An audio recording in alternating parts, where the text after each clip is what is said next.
Our dear Heavenly Father, we want to thank you for today. We want to praise you for your leading and for your promises in your word, for health and for help to be able to be well and strong. Guide us and lead us as we go through this instruction time here. In Jesus' name, amen. Well, I want to take us to the first place that we should go when there is an issue with health, and that is to the Bible. And I want to go to James chapter 5 and verse 13. James chapter 5 and starting at verse 13. Is any among you afflicted? Let him pray. Is any merry? Let him sing psalms. Is any sick among you? Let him call for the elders of the church, and let them pray over him, anointing him with oil in the name of the Lord. And the prayer of faith shall save the sick, and the Lord shall raise him up, and if he have committed sins, they shall be forgiven him. Confess your faults one to another, and pray one for another, that ye may be healed. The effectual fervent prayer of a righteous man availeth much. And there's only one more reference that I want to take us to at this point, because this is not a Bible study today. This is a instruction specifically on hydrotherapy. But I want to go to Psalms 103. And starting with verse 1, it says, Bless the Lord, O my soul, and all that is within me, bless his holy name. Bless the Lord, O my soul, and forget not all his benefits, who forgiveth all thine iniquities, who healeth all thy diseases. So the question becomes then, do we believe in the Word of God when we are told that he will heal all of our diseases? Now, sometimes God sees fit that it is better for us that we not be healed physically, but spiritually.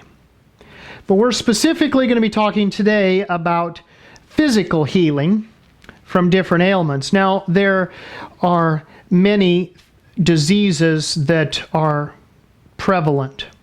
There are some that are relatively minor, the common cold, the flu. There are some that are more intense, cancer, heart disease.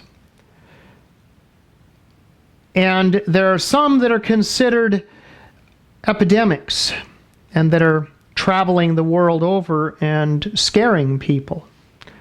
And we can talk about the statistics of all of those things and percentages, but really what we're going to be looking at today is how do we beat some of those things? How do we put our bodies in a position so that we can have good health, so that we can not be overtaken by these diseases, or if it does, how do we gain that victory? So I want to, first of all, talk about a fever. Because today, when you get a fever, it is commonly thought, oh, you'd better take some aspirin or some Tylenol because it's dangerous. You have a fever and this needs to be under control. So the question is a fever a friend or an enemy? So I want to now go to Pediatric Associates of the Northwest website. And I'm going to quote from this article, J.S. Rosenblum, MD, PhD, October 28, 2011. He says this, in this article, it's 2 a.m. Your youngest child is upset and crying, and they're hot. They've got a fever. The thermometer you have reads 102. You're nervous. your child is nervous. Fever can feel like your family's, well, the enemy. Believe it or not, and despite the fear and trepidation often associated with it, fever is often your child's friend.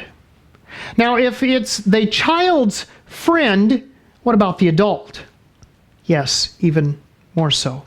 Fever revs up the body's immune system, he says, and activates it to fight off any viral or bacterial invaders. Well, when we get the flu or when we get sick, it's usually viral or bacterial that is the cause, or sometimes both. They can be compiled on top of each other. But fever revs up the body's immune system, according to this doctor and PhD. It revs up the immune system and activates it to fight off any viral or bacterial invaders. Now, to me, that's impressive that it would do that. So maybe God had something in mind. Maybe we should say God definitely had something in mind when we get a fever, when we get sick, for he knew that sickness would come. And he also knew and placed within us something to help us. We go to the drugstore and we buy aspirin or Tylenol to put that fever down quick. It might render the child brain dead or mentally retarded at a minimum. Really. Let's go to another one here. Believe it or not, and despite the fear and trepidation often associated with it, fever is often your child's friend. Fever revs up the body's immune system and activates it to fight off any viral or bacteria invaders. The ability to mount a fever has been shown to increase survival rates in animal species. Well, I'm no animal, but I've seen it rev off and chase off, drive off, rev up the immune system so that these things never come about. Now, here's another one. I just want you to realize this is not just me, because I'm not a doctor. I want you to realize that even a few in the medical profession are saying this. Now, this is by Ashley Steinbrink. This is in 2013 from the Natural Healthy Concepts. So I would take it that she's a ND or something of that sort. And it says, did you know fever is our friend? Why your child's fever should be left untreated. And I can't say I would go so far as to say leave it untreated, because if you let a fever go entirely untreated or ignored, it can soar so high that it can become a problem, especially if it's over an extended period of time. So the first thing that we need to do when we have a fever is drink water. Lots of water. When you have a fire, the first thing you do to put out a fire is pour water on it. When you have a fever, you drink water. But the body works differently than the fire, because the body says, oh, cooling fluids, now I can really go to work. So back to our quoting here from Natural Health Concepts. A doctor or parent who worries about bringing down a fever is like a fireman who tries to turn off the fire alarm rather than fight the fire. That was from a Dr. Risley. When your child has a fever, there is no need to give him acetaminophen, aspirin, or ibuprofen. Just let the fever do its job. It's time to conquer fever phobia. At last, treating fevers is a topic that both medical sides, conventional medicine versus natural medicine, actually agree upon. A fever is a blessing in disguise. It means your child's body has an active immune system and is working to fight off the infection. In fact, treating a fever with medication can even prolong your child's sickness and cause serious side effects. So, with that being said, that a fever is a friend, what if, when we are sick or we're feeling like we're going to get sick, you've all had that feeling, towards the end of the day, and your throat's a little bit scritchy and you just kind of feel a little low, and you're just like, wow, I feel like I'm coming down with something. I think we all can agree that we've said that at one time or another. So, and oftentimes we wake in the morning and we are sick. What if there was a way that we could do something so that our body would be put into high gear and it would beat this problem before it even gets started? Now, there's an age-old therapy called hydrotherapy. And hydrotherapy has been used. There's many forms of hydrotherapy. We're going to specifically look at one form of hydrotherapy that my wife and I have used, because back about 24 years ago now, 25 years ago now, my wife had cancer. And it was a little before that, actually, we had learned about this treatment, but had never thought of it in connection with cancer. And we actually have a video on YouTube, and that is 3 Months to Live 20 plus years ago, because it was 20 years at the time that she shared her testimony with her cancer. So you might want to look at that as well if you're finding this interesting. But we learned that hydrotherapy is powerful. It is very powerful in boosting the immune system, of causing a body that is beaten down to get up and fight. Because you see, simply put, the way our body works is we have all of these good cells in our body.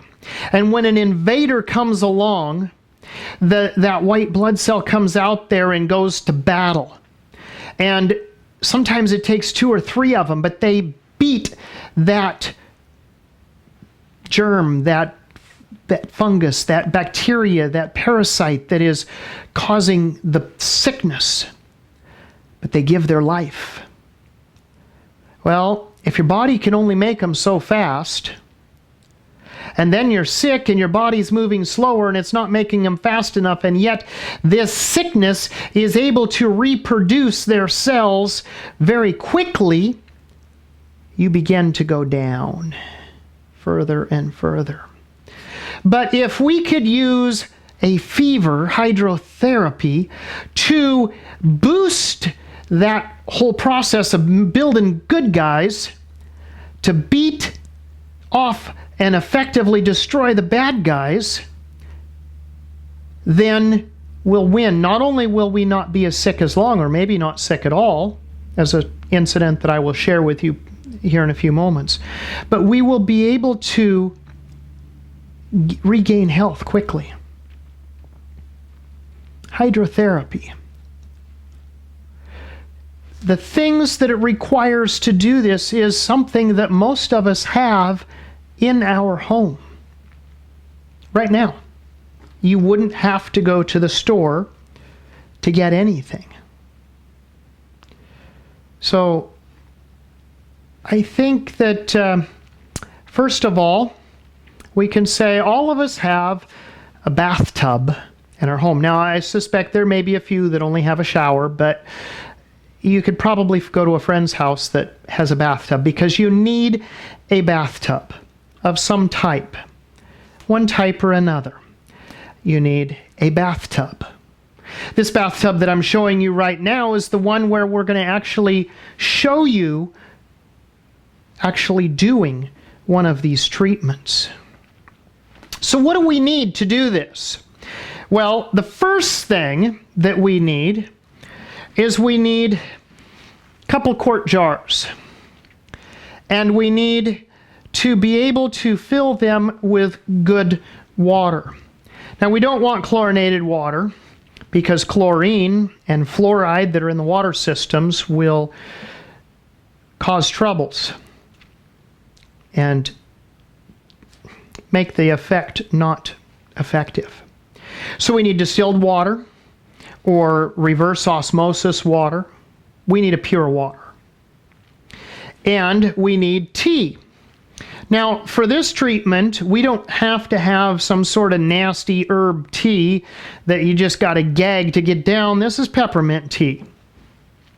And before we start this treatment, we need to drink both of these in their entirety, clear to the bottom. And I'll tell you why. And it's simply this. There was one time I came home from work.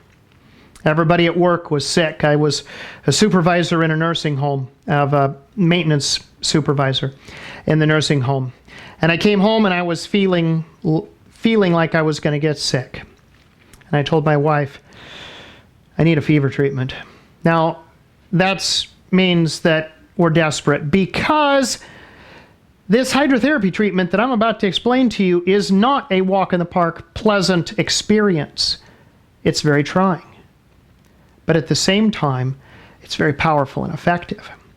So anyway, I had just had a light supper, and I told her we need to do this, and she said, okay. So we went to it, not thinking about the fact that I'd been busy and I hadn't been drinking, so I was not hydrated. Plus, I had just eaten. We put me in the tub, as you'll see here in a little bit, as we continue on, and we went through the process, and I didn't get very far, and the treatment wasn't very effective because I was throwing up my supper, and we'll skip all the rest of the gory details of that, but it wasn't effective. So, number one, when we start into this treatment, we want to do it on an empty stomach. And I'm not saying go throw up first. I'm saying wait long enough till food's digested. Give it a good 4 or 5 hours since you've eaten. 2, before you start, you need to drink a quart of water and you need to drink a quart of tea. Now, that may sound like a lot. That may be more liquids than most of you drink in a day. But in reality, somebody who's my size should have 3, if not 4, this size a day. And I, like many, don't always accomplish that, but that's the ideal. And for when we go into this treatment, it is very important that we hydrate ourselves, because it won't be effective and it'll be harder to go through if we don't. Now, if you drink warm water, it's assimilated into the system much, much quicker. So it'll be a lot easier to get this down in a short order, because I'm not talking about 2 quarts of liquid over a day's process. I'm talking 2 quarts like this, say within an hour and a half or 2. So now for the other things that we need to do this treatment. We're going to need a wool blanket. But if we don't have a wool blanket, we could use a towel. A couple of towels. The heavier, the better. You could probably use some other sort of blanket. Something like that. You need a pair of heavy socks. Wool socks is best. But if you've got some heavy socks, great. You're on the right track for that. We need a kettle. An empty kettle. We do not need a lid, just a kettle. And of course we need our tea. We need a straw. One of those kind is best. The good curly Q. We need a thermometer. Some sort of a thermometer. Now, there's lots of different thermometers. We have the old mercury style thermometer, the old mercury oral thermometers. And then there are some newer ones out there that are not mercury, but there's something else in here that the problem is they're slow. And when you're in the midst of this fever treatment, it's kind of hard to have something stuck in your mouth for a minute and hold it there long enough to get a good accurate reading. So we have found that, well, first of all, we found these digital thermometers. Well, that's all great. Most of them, though, don't take water, and so they don't last long because when you do the hydrotherapy treatment, you get them wet. But we found one that was awesome. A little cutie guy like this, nice big display for those of us who don't see as well anymore. And it is you can get 7-second or 10-second readings. So it's still oral, but 10 seconds in the mouth and you've got an accurate temperature reading. We've compared them. They work, and they work well. But any thermometer, we use the old mercury style thermometers and still do occasionally. We used those for years before any of these digital ones ever came into our home. Now, something that works well and is nice that we've learned over time that's helpful is to have a jacuzzi thermometer to put in the bathtub so you can look at it and go, oh, well, the water is whatever temperature, and we'll talk more about water temperature as we continue on. So helpful, but not necessarily needed. We did it for years and years with these treatments before we ever thought of using this. You can always put your hand in the water. The other thing it takes is it takes two people. You cannot do a fever treatment effectively by yourself. It just doesn't work. You need a second person. So you have one person getting the treatment and one person is giving the treatment. When my wife had cancer, we actually had people there as she was getting better. They had never done a fever treatment before, and she was instructing them on what to do while she was in the tub receiving the treatment. So it's not real complicated, but at the same time, it is very helpful. Now, the other thing that we found as just good information and help is, and you pick these up from different places, probably drugstores or Amazon or whatever. But anyway, this is a oxygen sensor. Tells you what percent of oxygen in the blood, and it also gives you the pulse rate, which is very, very helpful. So you just stick it on the finger and can check that to see. And we'll talk about the oxygen and whatnot. So we're just talking about some of the things we need. So that's the basics of what we need for doing the fever treatment.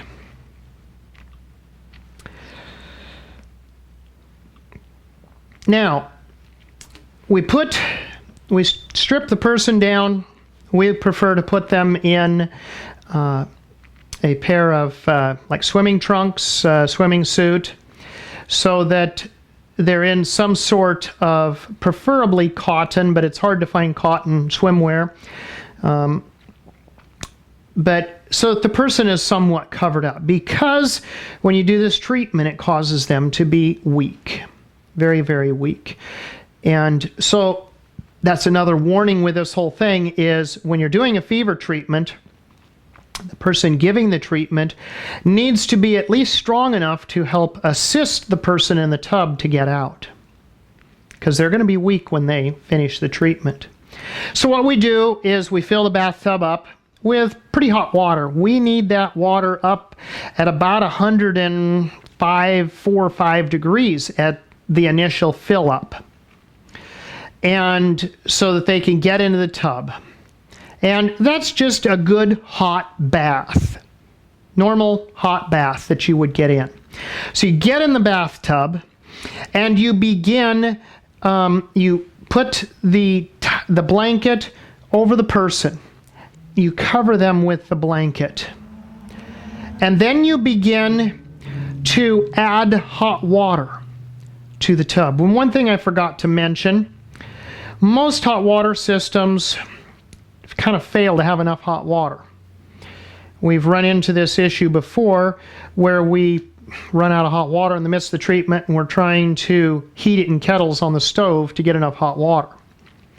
So what we want to do is take the covers off, or have somebody that knows how, take the covers off of your hot water tank, if it's an electric one, turn up the temperature.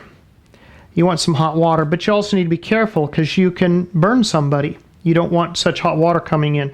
But that's partly why we do the wool socks, is to cover those feet. It's not about just keeping the feet warm, but that's part of it. But the other part is so that as the hot water is coming in the bathtub, you're not putting straight hot water on somebody's feet. Because we need to heat the temperature in this water up, in the bathtub up, to about 110, upwards to 114 degrees. We've seen usually between 109 and 112 is usually sufficient for a treatment for that. And we use the kettle, as you see here in the video, and we begin scooping and pouring the water up over the blanket, up over the person. The blanket's all tucked in nice tightly around the person as they are in the tub. And then as we continue, we take our thermometer and we stick it in the mouth and we check. And we usually do this when we first put them in the bathtub. We want to know how much temperature rise, because not all people have a 98.6 degree temperature. For those of you using Fahrenheit, we don't always have a 98.6 degree temperature. It could be low. So the whole concept is to look at how much we raise that body temperature, because what we want to do is create a fever. So we begin heating the water up as quickly as the person can withstand it. And we check their temperature. And then we get the tea. At this point, we only want to use the tea. We don't want to give them the cool water, because if we give them the cool water, it can essentially cool them down. Plus, if you go to take a temperature, the reading won't be accurate for a few minutes. So we take the tea and we put the straw in there so they can get, as they're laying in the tub, they can get to it and get a drink of tea. They need to continue to hydrate. Our goal is to get at least 1 quart more down the person, and it's real easy at that point. The hot water or warm water going in. So here we take the temperature prod, and yes, that's me in the tub. I was not sick, but we did a treatment and we ran it on me so that we would have it for this demonstration. You can see there my face is starting to beat up. I'm sweating a little bit, and I have a temperature of a 98.8. 98.8 at that point. We were just getting started, but I'm up enough that it's beginning to make me sweat, which is good. Because when you sweat, the toxins are beginning to being put out of the skin. And of course, then we go for some more water, some more tea. And as you can see here that I've already gotten down, since I've been in the tub at this point, almost half a quart. And so this process continues. We also set a timer or look at the clock. We've also found that it is very helpful if you have some music playing for the person to listen to, or maybe a nature video or something to sidetrack their mind, because it's very, very easy as you're in this treatment and as you begin to get a fever. Multiple things are happening all within your body. But the big one is you feel the flight and fright syndrome. Some people worse than others. And so it takes a lot of willpower to stick to it. But if you have something you can put your focus on, if you don't have something, a way of playing music or whatever there, if you've got another person Bless the Lord, O my soul. Have them sit and read the Bible to you. Bless the Lord, Or O my soul. ask you questions about it as you're there. Something to sidetrack you from what's actually happening as you're in this treatment, as you're being heated up. Now here you can see in the picture we've got the water temperature is just a little above 109 right there, which would be just a little on the low side, but with the water temperature at 109, I've already got a temperature of 98.8. And of course, we're working towards increasing that. But it's helpful to know, because when you're in the tub and you're so hot and it feels like the water is burning you, you can look at it and go, huh. And I'd recommend, by the way, taking a bath with one of these first, because you might be surprised. There's a few people that like cool water, but a lot of people like me personally, I like hot water. And I will look at this and I'll go, 108 degrees. That's a normal bath for me. The water's only 109. I got nothing to complain about. Yet it's really easy to complain. So here we are in the tub. Melanie's checking the my temperature again to see where it is. You can see there in the top right, we've got a clock on the wall. We took the shower doors off just to make it easier. And we've actually, in our tub here, we had a grab bar to help get out of the tub, so that as we're treating each other, or as times we've helped others, although sometimes it's been a hindrance as well. Somebody will be trying to get them out and they'll grab hold of the bar and not want to let go. So now you can see I've gained. My temperature is up to 100.2. And the whole idea is we want to get this temperature above 103 at a minimum. Now, we're not talking about killing cancer at this point. We're talking about just taking care of a cold, a flu, some type of virus. The more severe it is, let's push it up. Let's get the temperature higher. Now, some of you might be going, wow, 100? Well, that's not too awfully high, but 103? 104? Well, my wife, when she had cancer, we took the opinion, I especially to start with, that being that she'd only been given 3 months to live, I had nothing to lose. And because I had what I thought was a vain hope in this treatment working, I was going to push it to the limits and beyond. Now, there were warnings in this publication that we had found about doing these, because we did not invent this treatment, but we have adapted it and modified it with some other things that I'll show you towards the end. We've added some things to it to make it even more powerful, is what it is. I've had my wife's temperature to 106.4. I've maintained it there for more than 30 minutes, closer to 45 minutes, before we decided to bring it back down. And yes, you can bring it down, and it's easy to do. We'll get to that. So what we're doing is we're creating a high temperature. And I should add here, I wouldn't recommend running especially a small child's temperature up to 106. But I wouldn't hesitate, and we've done it to 103. Maintain it for 15, 20 minutes. We've had infants in a kitchen sink and done this to them. Hot and cold, hot and cold. But we want to run the temperature up, because it makes the body build the soldiers that are going to fight.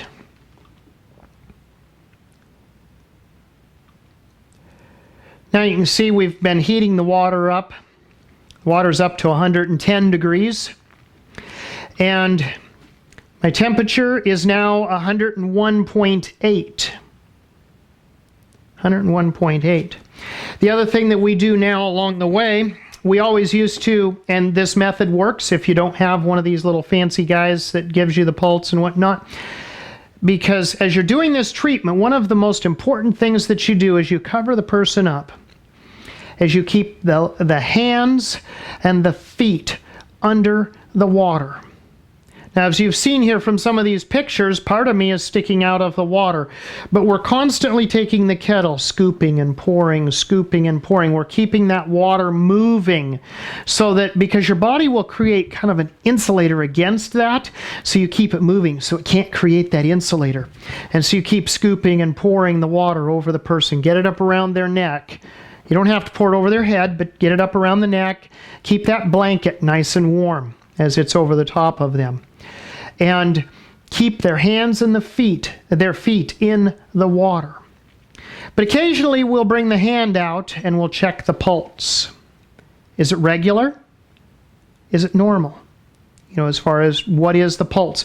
I would expect it to be a little elevated because we've put the body under stress. I wouldn't think twice of an adult, their pulse rate being upwards to 90 beats, 95 beats a minute. That would not be out of the norm for it. But is it regular? Is their heart flipping out? Talk to your person that's in the tub. Are they coherent? Are they staying with you? Look at their eyes. Their eyes are going to, as they get a fever, their eyes are going to dilate.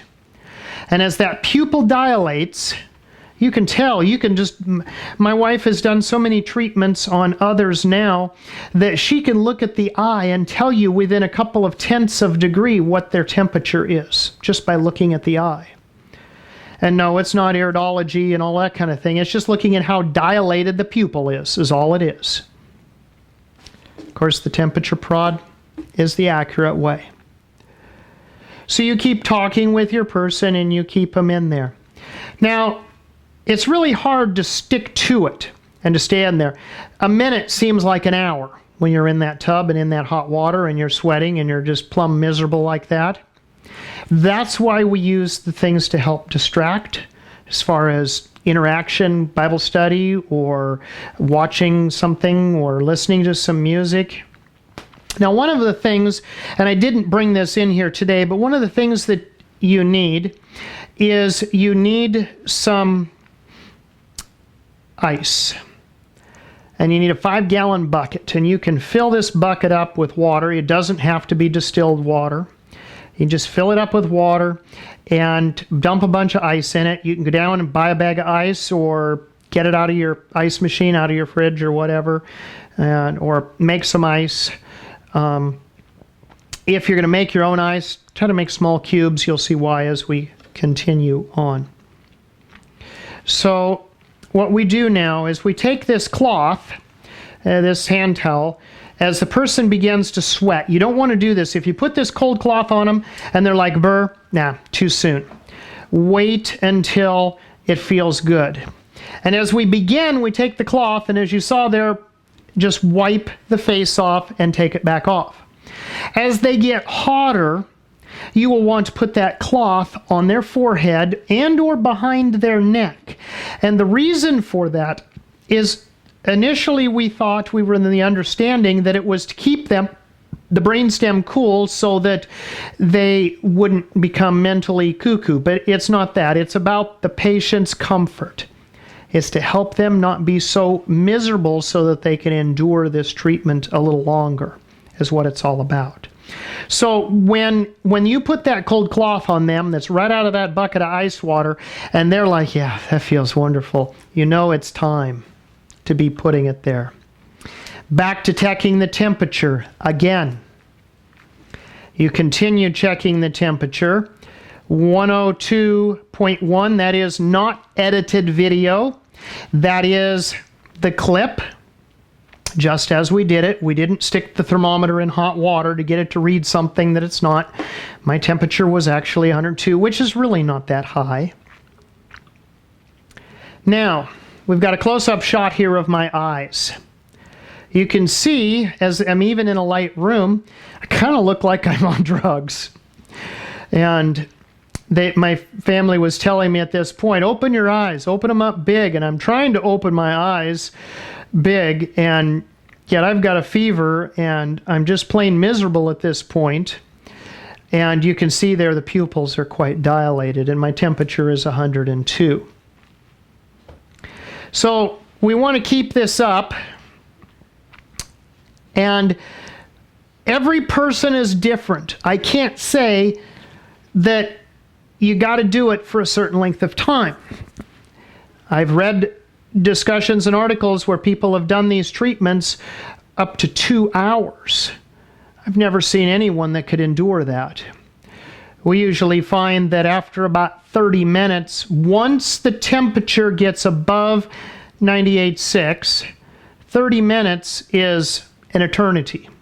If you can get 45 minutes to an hour, you're doing great. But here's the thing.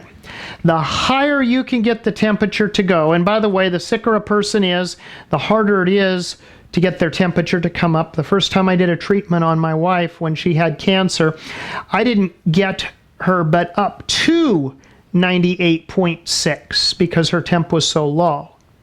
It took us almost an hour and we got her up just right at 98.6 or 98.7. I'm not remembering the exact numbers, but it was real close to what would be normal temperature, and it took us a long time to get her there, and she was plain miserable by the time I got her to that temperature. She would fight me trying to get out of the tub and cry, you don't love me. And I'd say, this is tough love, and push her back into the tub again. Of course, not pushing her head under or anything like that. And it was not violence. It was just a firm withholding her there because I knew what it was going to take. And I figured I only had one chance, and I was not going to lose it. So we continue this treatment. Our goal time, after we get up to 98.6 or above that, once the fever goes above that, we try to hold it for 30 minutes, 45 minutes, maybe upwards to an hour. The whole time, every few minutes, putting some more tea down through that time. Checking, we're constantly scooping and stirring the water over them. Constantly adding, we'll turn the hot water on straight hot, and we'll just let it trickle in. Not so much, we keep the feet to the side, out of the way, we keep the blanket over it, not so that it's not burning them. And they'll say, and I've said, oh, it's burning me, it's burning me. So you turn off the hot water for a little bit, you scoop it again a little bit, because it's getting hot. It's not actually burning them. One of the key tricks to doing this and doing it effectively is you keep your own hand in the water, because you need to feel that water temperature. If you can hold your hand in that water, you're not burning them. If you cannot hold your hand in the water, you better make some quick adjustments because it's too hot. Got to be able to keep your hand in that water. Not just a quick dip, but be able to maintain it in that water. So once we get to this point where we've gained our time, we leave the blanket over them. We leave the ice water cloth on their forehead, and we're constantly changing that cloth. I didn't have a picture of the changing of it here, but we constantly dip it in the cold, put it on the forehead, dip it in the other one in the cold. We'll run 2 cloths, dip the other one in the cold and put it behind the neck. Grab the kettle. The person who's giving the treatment is constantly doing something. They're scooping and pouring water. They're giving tea. They're checking temperature. By the way, you don't check temperature. Give hot tea and then check temperature. And the tea, I forgot to mention, should not be so hot that it can't be sucked through the straw and drank without burning the mouth. This is not tea that you would sip because it's very, very hot. It's just nicely hot that they can drink through the straw without burning them. You don't want to burn someone when they're drinking the tea. You can use straight water, but a lot of people have a hard time with straight, just nice warm water. They say it makes them feel like they're going to throw up. So if you do the tea, it goes down very easily. So you're constantly checking. You pull their hand out, you check the pulse, you put it back, you tuck it under the blanket, you're looking at their eyes, you're checking their temperature, you're changing the cloth on their neck, on their forehead. You're constantly doing something. You cannot stop, and you never leave your patient for anything. You have everything ready. If you forgot something, you better holler for somebody else or just do without it. One thing else that I didn't mention here that we can do, we initially, when we started doing these treatments, was like I've explained so far, but we've since then learned there's things that you can put in the bathtub that will help make it more effective. You can add mustard powder to the bathtub. You could add, and we don't put it in just mustard powder and pour it in the water. We take and make like a giant tea bag of like fabric of some sort or whatever, cotton fabric. And we used to use a sheer curtain that we had that we'd cut up into chunks. We'll put a little bit of cayenne in there. Got to be careful with that cayenne. That can cause genital burns if you get too much of that in there. Actually soak in the mustard, but you can do that. But you can also put charcoal in the water. We've actually put charcoal straight, just poured in, or bentonite clay poured into the water. Might want to think about the cleanup with that one, though, if you put it straight in. It does clean, but it's, at least we've always found it has, but it takes a little effort with that one. But the power of charcoal, the power of clay, and the power of these herbs in the water, literally making the entire bathtub a tea that they're sitting in, even adds a more powerful effect to the whole thing.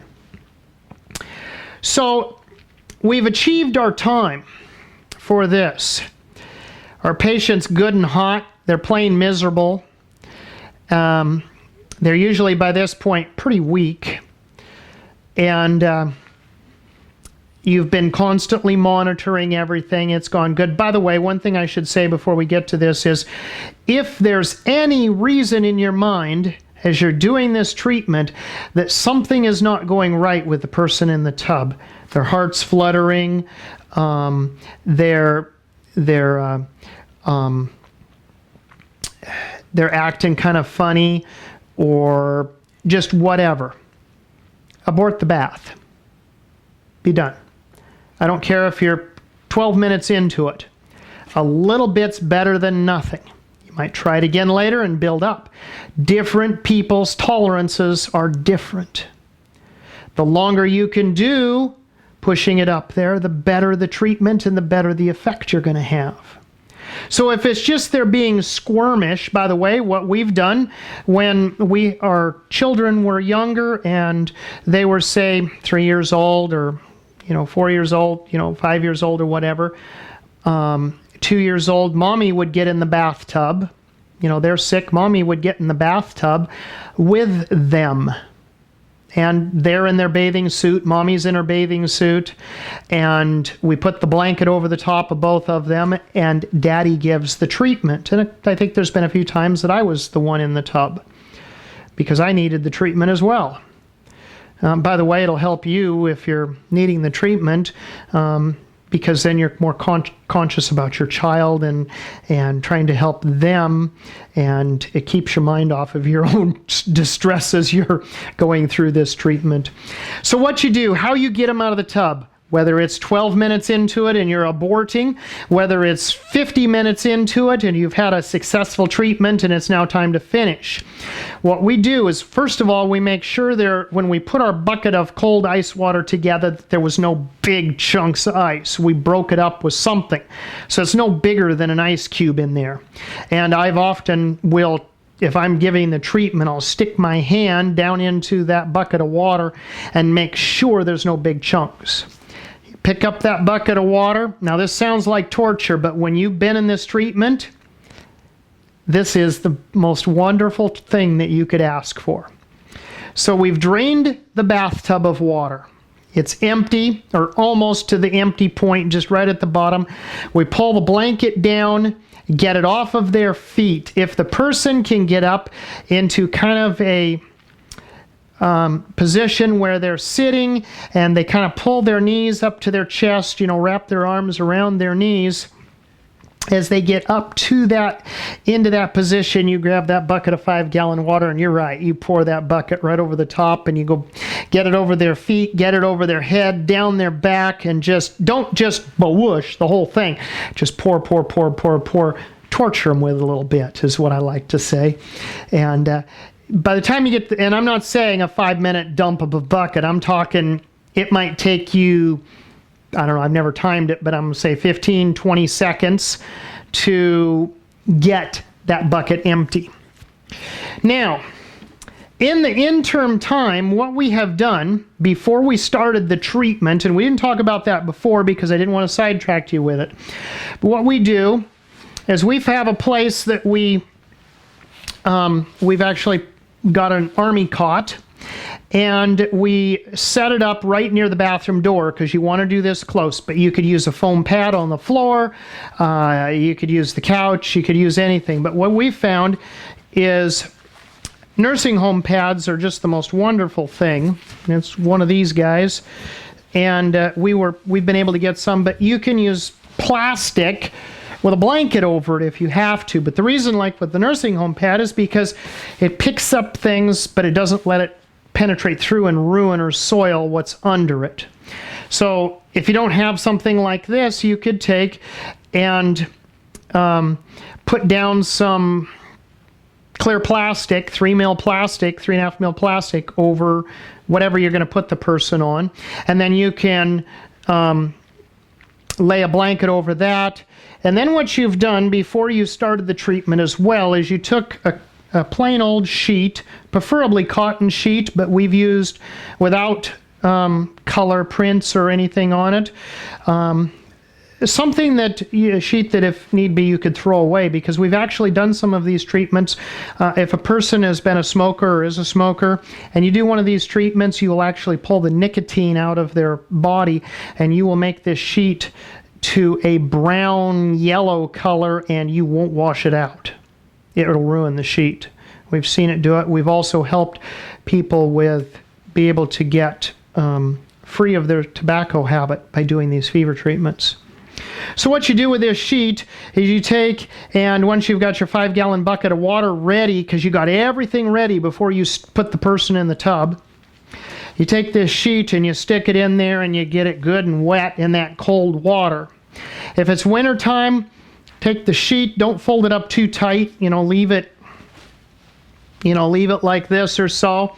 Flop it over the rail outside on the back porch, or if it's summertime and everything is too hot, go stick it in the freezer right before you start. You don't want it in there too awfully long, but it'll handle 30 minutes to an hour. So now, after you have doused the person with water, what we usually try to do is as we're draining the tub, we leave the blanket on the person, we're draining the tub. If you're alone, that's when you get up and you go get the sheet.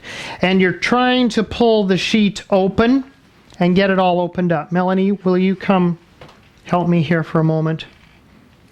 So you pull the sheet open. The sheet's stiff. In fact, there's times we've pulled on it and we thought that it was going to break because it was so hard. So we work on it, we pull it out if there's two of us, or you work by yourself, and you get this sheet opened up. Okay, so go ahead. So now we get the person out of the bathtub and we stand them up. I want it over and my shoulder. You want it over my shoulder? Yes. Okay. So we stand them up and we begin to, and I'm standing on the sheet, she can't wrap it. We wrap them up like a mummy in the sheet. We stabilize them, and this is why we don't go far to where we're going to lay them down, and we then go to where we're going to lay them down, and we try to keep that close by.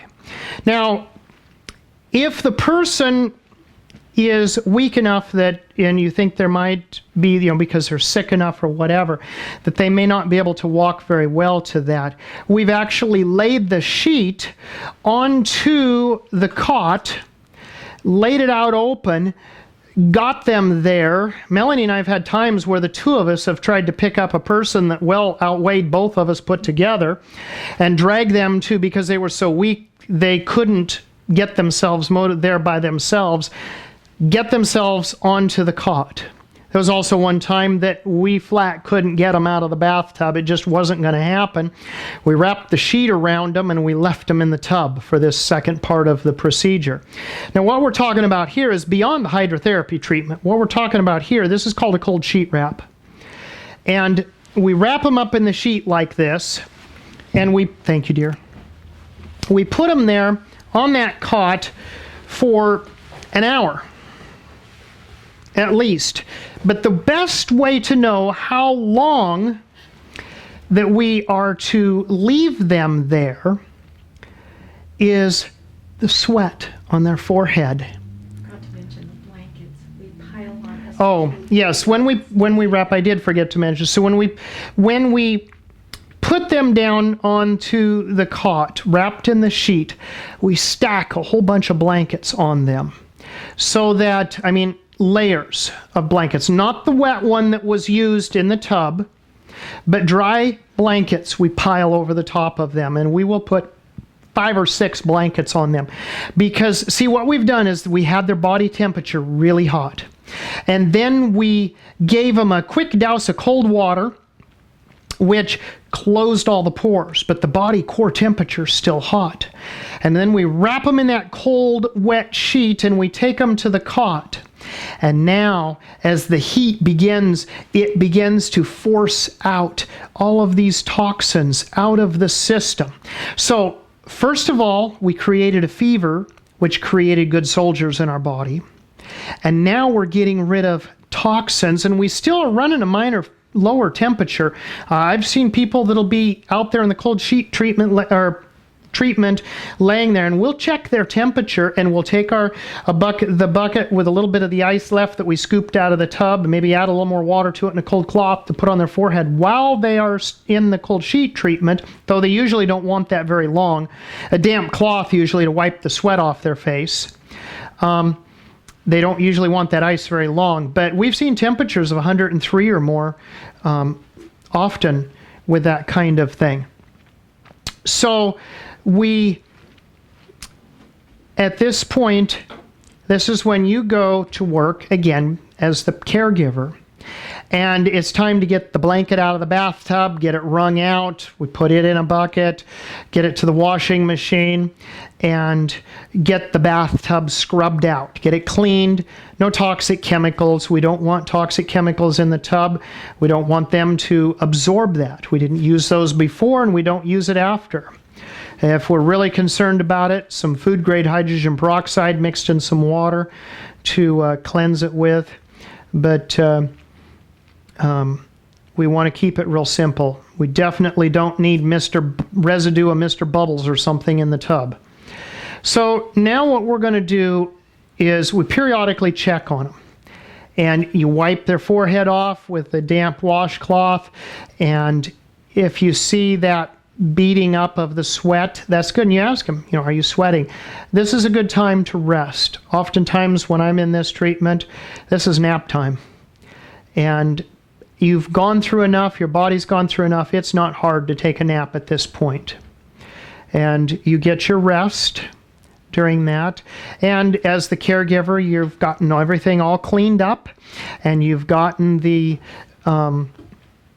you've checked your patient periodically, and you check them and you realize they're not quickly breaking up on a sweat, and you never ever want them to get cold.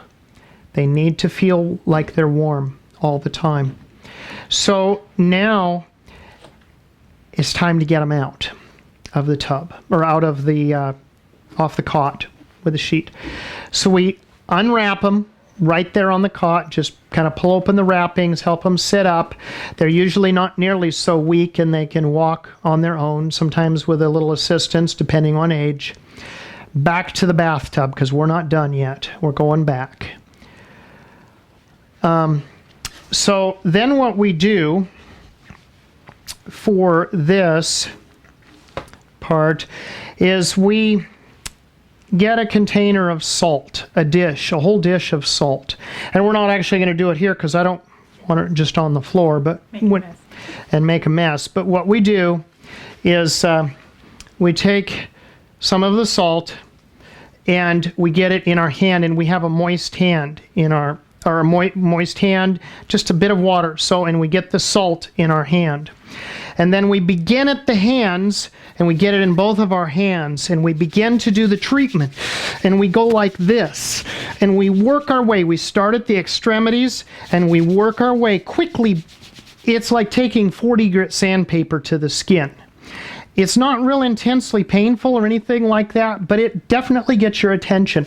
And you work your way all the way up to the shoulders, and you do the other hand, and you start here, and you rub the hand good, and you just keep working it, and you dip some more salt, and you get it in there, and you keep working it, and you keep working it, and you go to the legs, and you do. Start at the feet. And you start at the feet again, and you work your way from the feet up. Basically, rule of thumb, as the care provider, unless this is your wife or husband that is in the tub, you do everything that's exposed, not covered by the bathing suit. Then you leave them with the salt. They now have a very good understanding of what to do. And you say, remove, as I leave, you remove your swimwear and do the rest of your person. Scrub it down good. You need to leave the salt on for 10-15 minutes. And I want to share about one lady who we did these treatments with, the whole thing, like what we've been sharing. We did this whole treatment with her many times, many times. Actually, this treatments went on for weeks and weeks. She had mercury poisoning. She was only given a few weeks to live when we met Sherry. And she was desperate. She says, I'm not ready to die. Her boyfriend had poisoned her. He had put mercury in her refrigerator, in her food, in her furnace, in her dryer, in her dresser. There were 10 pounds of mercury stolen from the local gun shop, they discovered. 8 pounds were recovered after he burned the house down, because mercury doesn't burn, but 2 pounds were missing. They assumed that the majority of it she had ingested. We thought she was a Wiccan witch because her fingernails were black. Her lips were black. She had black around her eyes. But she was not that. She was one very sick woman from mercury poisoning. And as we did these salt glows in conjunction with the fever treatment, and that's what this is called, is a salt glow, it just will make your skin pretty pink. And I don't care what nationality you are or origin, because it'll still make you pretty pink when you rub that salt like that and you've got your pores opened. And we do that treatment in the bathtub because we like to let the people then set there. We would leave her set in that tub with her. We actually discovered after we found this, we've started leaving it longer. It burns. It burns the skin. Not to a damage point or anything like that. It's just an uncomfortable point. But we would literally see, after getting her out of the tub, after the finishing up of the salt glow, we'd literally see puddles of mercury in the bottom of the bathtub. Took us a while at first to figure out even what it was we were seeing, because mercury will clump together. There was all these little spots. My wife was scrubbing the tub out, latex gloves on, and scrubbing with a cloth as she's scrubbing it out, and realized, oh, this is black things. And she started pushing, and they all started glumping together. And literally at times we would see a blob of mercury the size of a quarter from it all glumping together that she had lost out of her body. So it pulls out the toxins, but ideally the number we think that you're looking for with a salt glow is about 10 minutes sitting there in the tub. And then what you want to do is, and like in the case with our tub that we did the treatment that you've seen there with me in the treatment, we would put the shower doors back on while that 10-minute period was happening, and then stand up, take a tepid shower, Or if you don't have a shower, you could use a tepid bath. You do not want hot water at this point. You want tepid water. You do not want to open the pores back up again. You want them to stay closed. They've pushed all this stuff out. You want to rinse off. We're not going to use any detergent soaps on us or anything like that. Not even mild ones. All you want to do is rinse off. You've had a good scrub already. You just want to rinse off with some tepid water. And you're done. That's the treatment. So we start out with hydrating.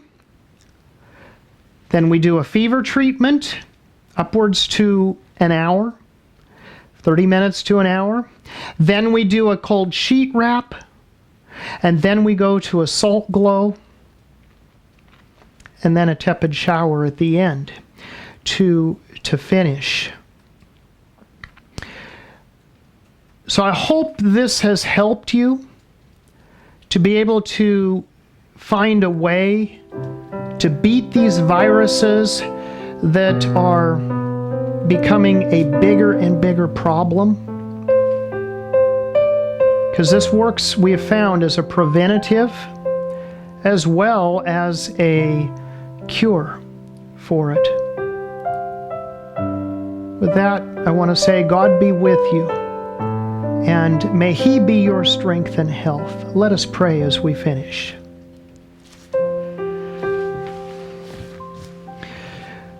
Our dear Heavenly Father, we praise you so much for today. We praise you for your blessing, your leading. And we praise you for the simple healing methods that you have given.